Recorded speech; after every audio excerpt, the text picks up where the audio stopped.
all alone? Okay, I probably expected a less. Probably the younger ones, more younger than me, may have. Because my daughter has traveled. When she was 12, she traveled all alone. She flew Hyderabad. This probably could be because the domestic travel formalities are so simple. They're so straightforward that even a child can travel. But is that the same with an international travel? I don't think so. At least not as a first timer. The rules and regulations around the international travel are so confusing, so many of them, and if you don't follow them the way it should be followed, you would either be put into unforgettable hardships, and for all you know, you may be even prosecuted. Let me explain with my own example. It was way back in 2004. I had just joined Oracle, and I was asked to go to Sydney for a business ops review. I was so excited. That was my first overseas trip ever, and that too with a stopover in Bangkok. My enthusiasm had no bounds. So I started off with all my shopping, went around, buying clothes, footwear, baggage, everything, all set 1 month in advance. And my baggage was already a week ahead of my travel. I made sure all my clothes and all my belongings are safely packed in my suitcase. And I just made sure that I have 2 simple hand baggages, which was my little handbag and my laptop. After a lot of waiting, the moment of forward arrived. It was a Saturday evening. My husband dropped me to the airport.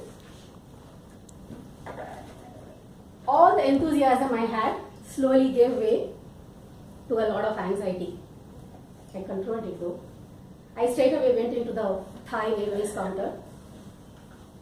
And out there, I managed to get my documents validated and my baggage checked in. And end of that, the official there gave me a boarding pass. It was all new to me, okay? And a few post-it like flaps were stuck on the boarding pass. I just didn't bother to check what they were. I moved on, boarded the Bangkok flight, had a pleasant 4-hour journey. I landed in Bangkok, and then I was asked to move on to the terminal where the Sydney flight was to take off. And I did that. And when I did that, you must have seen the enthusiasm on me. I felt like I have mastered all the tricks around the international travel, and with high head, I moved on to the Sydney terminal. That was a long journey. It was a 10-hour journey. The time I landed in Sydney, it was 10:30 p.m. local time. Then I moved on, along with the rest of the people, to the baggage claim counter. Hundreds of baggages go round and round the conveyor belt. People collect their baggages and are happily exiting the airport. And I'm like here waiting. Where's my baggage gone? It was almost an hour. I just waited. It was kind of a situation where there were no more baggages in the conveyor belt. I was so confused. I was speechless. I was thoughtless. Almost about to weep. I looked around.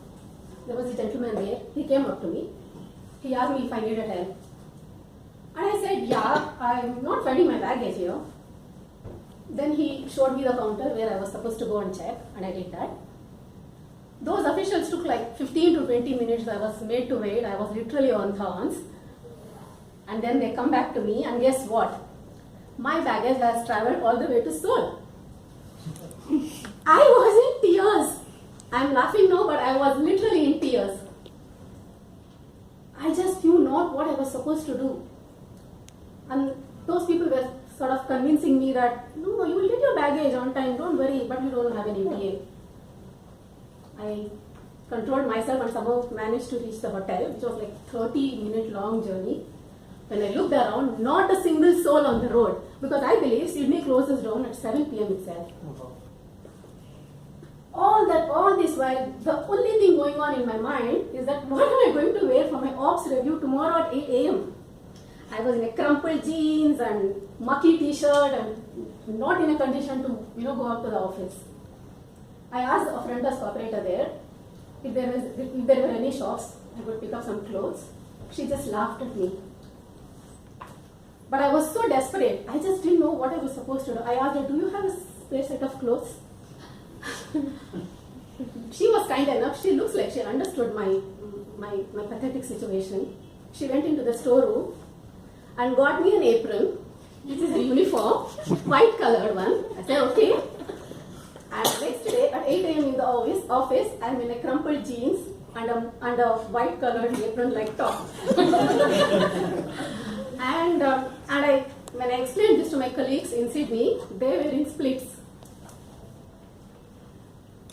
It's good to explain now, but this is an unforgettable experience I would ever have had in my life.